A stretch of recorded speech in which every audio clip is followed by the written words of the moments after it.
അപ്പോൾ ഞങ്ങൾ എല്ലാവരും ഒരുമിച്ച് നിന്ന് സംസാരിച്ചു.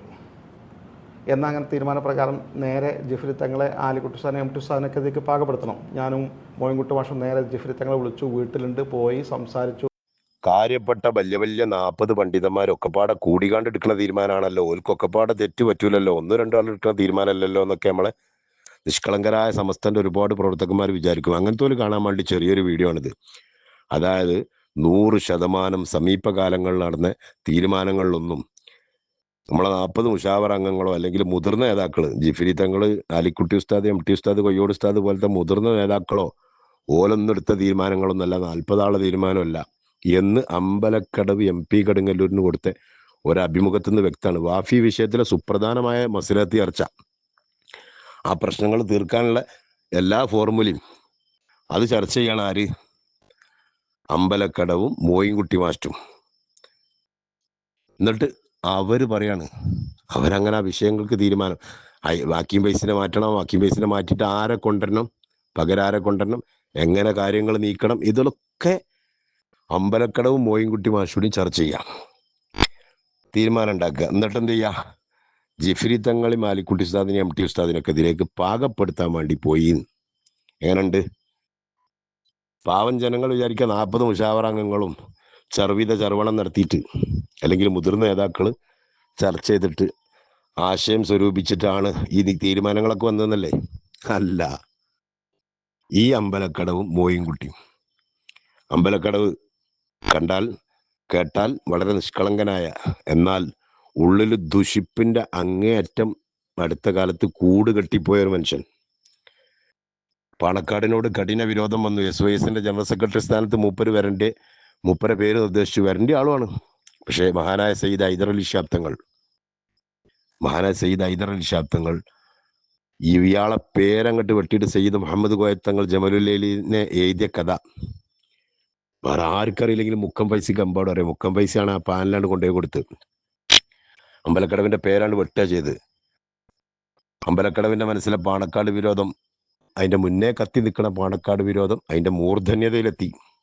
എന്നിട്ടോ മുസ്ലിം ലീഗിനെ പ്രതിക്കൂട്ടിലാക്കാൻ, പാണക്കാട്ട് തങ്ങന്മാരെ പ്രതിക്കൂട്ടിലാക്കാൻ വേണ്ടിയിട്ട് തരവും തഞ്ചും നോക്കി നടന്ന ഈ അമ്പലക്കട് പറഞ്ഞ മനുഷ്യൻ, അതിൻ്റെ ഒരു നല്ല തെളിവ് ഈ വീഡിയോയിൽ തന്നെ ഉണ്ട്. അയാളെ ദുഷിപ്പ് എത്രത്തോളം ഉണ്ടെന്ന് മനസ്സിലാക്കണമെങ്കിൽ ഈ വീഡിയോയിലുണ്ട് തെളിവ്. ഞാൻ ഫുൾ ഭാഗം കാണിക്കലില്ല, അപ്പൊ പറഞ്ഞ പ്രധാന ഭാഗം കാണിക്കാം. ഇയാള് ഈ വീഡിയോയിൽ പറയേണ്ടത് എന്താ അറിയോ? കുഞ്ഞാലിക്കുട്ടി സാഹിബിനെ മധ്യസ്ഥനായിട്ട് മുസ്ലിം ലീഗും സമസ്തയും എന്നുള്ള ഈ ലേബലിലേക്ക് വിഷയം എത്തിയല്ലോ. എത്തിക്കാൻ സത്യത്തിൽ ഇവന്മാരെ കുരുട്ടാണ്. ആരെ? അമ്പലക്കടവിന്റെ മോയിൻകുട്ടിന്റെ ഒക്കെ കുരുട്ടാണ്. അതിന് അമ്പലക്കടവ് പറഞ്ഞ ഞങ്ങള് കുഞ്ഞാലിക്കുട്ടി സാഹിബിനെ പോയി കാണാൻ തീരുമാനിച്ചു, ഒരുപാട് പ്രശ്നങ്ങൾ തീർത്ത ആളാണല്ലോ, ഇതും തീർക്കാൻ വേണ്ടി എന്നൊക്കെ പറഞ്ഞു. അല്ല, അമ്പലക്കടവിന് മനസ്സിലായി ഇടക്കാലത്ത് ഈ വാഫി വിഷയത്തിന്മേൽ പിടിച്ചാൽ പാണക്കാട്ടെ തങ്ങന്മാര് ലീഗിനും പ്രതിക്കൂട്ടിലാക്കാൻ നല്ലൊരു വിഷയമാണ്. ഉറപ്പാണല്ലോ. സമസ്തന്റെ ഭാഗത്തുനിന്ന് ആവശ്യങ്ങൾ വരുമ്പോ അത് നിരാകരിക്കാൻ കഴിയാതെ വല്ലാത്തൊരു പ്രതിസന്ധിയിലാവുമല്ലോ. സമസ്തല്ലേ പറഞ്ഞത്. എന്നാലോ പറഞ്ഞൊക്കെ എന്താണ്? ഇവന്മാര് ചില ദുഷിപ്പന്മാരെ ഒളി അജണ്ടകൾ നേതാക്കന്മാരതിന് പാകപ്പെടുത്താൻ അങ്ങനെയാണല്ലോ. ഇവര് മുഷാവറ ചെയ്തിട്ടോ കൂടിയിട്ടോ ഇരുന്ന് തീരുമാനിക്കല്ല, പരസ്പര അഭിപ്രായങ്ങൾ കേട്ട് തീരുമാനിക്കല്ല. ഇവരുണ്ടാക്കുന്ന ഒളി അജണ്ട, ഓരോ മുഷാവറകളും ഈ വിഷയത്തിൽ നടന്ന തീരുമാനങ്ങളൊക്കെ പഠിച്ചാൽ അറിയാം. ഒരു മുഷാവറയിൽ LCD ആയിട്ട് വരിക, മുഷാവറ അംഗങ്ങളെ മൊത്തം LCD കേൾപ്പിച്ചു കൊടുക്കുക, അരക്ലിപ്പും മുറിക്ലിപ്പും കേൾപ്പിച്ചിട്ട്. ആരതാ അജണ്ട? ജിഫ്രി തങ്ങൾ തീരുമാനിച്ച അല്ല, ഇവര് ഷജറുകൾ തീരുമാനിക്കുകയാണ്. എന്നിട്ട് ടൈറ്റലിനെ വശംവദനാക്കി പാകപ്പെടുത്തി. അങ്ങനെ പറയാ. ഈ അമ്പലക്കടവ്, ഞാൻ പറഞ്ഞുകൊണ്ടുവന്ന വിഷയം അമ്പലക്കടവ് ഇതേ വീഡിയോയിൽ പറയേണ്ടത് എന്താ അറിയോ? കുഞ്ഞാലിക്കുട്ടി സാഹിബിനെ മൂപ്പരും മോയിൻകുട്ടി കൂടിയാണ് ഈ ചർച്ചയിലേക്ക് കൊണ്ടുവന്നത്, അല്ലെങ്കിൽ മധ്യസ്ഥ റോളിലേക്ക് കൊണ്ടുവന്നത്. എന്നിട്ട് ഇതേ അമ്പലക്കടവ് കഴിഞ്ഞ ജനുവരി 26 പ്രസംഗിക്കുന്നുണ്ട്, ലീഗും സമസ്തയും തമ്മിൽ ഒരു വിഷയമില്ല. അതേ അമ്പലക്കടവ് പിന്നെ 2 ദിവസം കഴിഞ്ഞപ്പോൾ ഇയാളെ ദുഷിപ്പ് മനസ്സിലാക്കാനാണ് 28 ജനുവരി 26 ലീഗും സമസ്തയും തമ്മിൽ ഒരു പ്രശ്നമില്ല എന്ന് പറഞ്ഞ ഇതേ മനുഷ്യൻ ജനുവരി 28 അയാളെ ഫേസ്ബുക്കിൽ ലീഗ് മധ്യസ്ഥ റോളിൽ വന്നു, എന്നിട്ട് സമസ്തക്ക് എതിര് നിന്നു, വാഫിന്റെ പക്ഷം ചേർന്നു, സിഎസിന്റെ പക്ഷം ചേർന്നു. ഈ മനുഷ്യൻ ഈ ദുഷിപ്പനെ എഴുതി വെച്ചതാ. ഇങ്ങനത്തെ ഒരു മനുഷ്യനാണ് അജണ്ട തീരുമാനങ്ങൾ എടുക്കണത്. ഇയാളും ചക്കിക്കൊത്ത ശങ്കരൻ എന്ന് പറഞ്ഞിട്ട് മോയിൻകുട്ടി മഹാനായ പടങ്ങോട് അബൂബക്കർ സാഹിബ് ഒരു നിധി പോലെ കാത്തു വെച്ച നമ്മളെ സമസ്ത എന്ന് പറഞ്ഞ മഹത്തായ ഒരു പ്രസ്ഥാനം. അതിൻ്റെ എന്താ പറയുക, അതിൻ്റെ ആ ഒരു മഹിത പ്രതാപം അതിനൊക്കെ തച്ച് കെടുത്തിയ മാനേജർ എന്നേ പറയാൻ പറ്റുള്ളൂ. ഷജറകളെ ഇംഗിതത്തിനനുസരിച്ച് ബാലാട്ടി കൊടുക്കുന്ന മനുഷ്യൻ ആ മോയും കുട്ടിയും, ഈ അമ്പലക്കടവും, അതേപോലെ തന്നെ പാറ, ഇങ്ങനത്തെ ആദികൾ ഉണ്ടാക്കണേ ഓളിയ അജണ്ടകൾ, അത് പല തീരുമാനങ്ങളായിട്ടും സമസ്തന്റെ സ്ഥാപനങ്ങൾക്കുള്ള പെരുമാറ്റ ചട്ടങ്ങളായിട്ടും മറ്റായിട്ടും മറിച്ചായിട്ടും ഈ വാഫി സംവിധാനത്തിനൊക്കെ പ്രതിക്കൂട്ടിലാക്കാൻ വേണ്ടിയിട്ട് ഇവർ ഒളിയ അജണ്ടകൾ ഉണ്ടാക്കി. കാര്യം അറിയാലോ, അമ്പലക്കടവിന്റെ പാണക്കാട് വിരോധം നിഷ്കളങ്കനായി സംസാരിക്കണ, സിമ്പിളായിട്ട് സംസാരിക്കണ, വലിയ മാന്യനായിട്ട് സംസാരിക്കണ അമ്പലക്കടവിലെ പാണക്കാട് വിരോധം ഒന്നും ഇന്നലെ തുടങ്ങിയല്ല. അങ്ങനെ മൂർധന്യതയിൽ കത്താൻ കാരണമുണ്ട്. പാണക്കാട് സയ്യിദ് ഹൈദർ അലി ശാബ്ദങ്ങൾ ജനറൽ സെക്രട്ടറി, SYSന്റെ ജനറൽ സെക്രട്ടറി ആയിട്ട് എഴുതി കൊടുത്ത ഇയാളെ പേര് മുക്കം പൈസ എഴുതി കൊടുക്കണം. മുക്കം പൈസക്ക് എമ്പാടും അറിയാം, ചോദിച്ചു നോക്കേണ്ട ആളോട്. ആ മുക്കം പൈസ എഴുതിയാണ്ട് കൊടുത്തപ്പോൾ ഹൈദർ അലി ശാബ്ദങ്ങൾ സ്വന്തം പെണ്ണെടുത്തിട്ട് അത് വെട്ടി അമ്പലക്കടവിന്റെ പേര്. എന്നിട്ട് സയ്യിദ് മുഹമ്മദ് കോയ തങ്ങൾ ജമലുല്ലൈലിന്റെ പേര് എഴുതി. അങ്ങനെയൊക്കെ പാണക്കാട് വിരോധം പല കാരണങ്ങളാൽ ഉള്ളിൽ കത്തി തിളക്കണ അമ്പലക്കടവ്.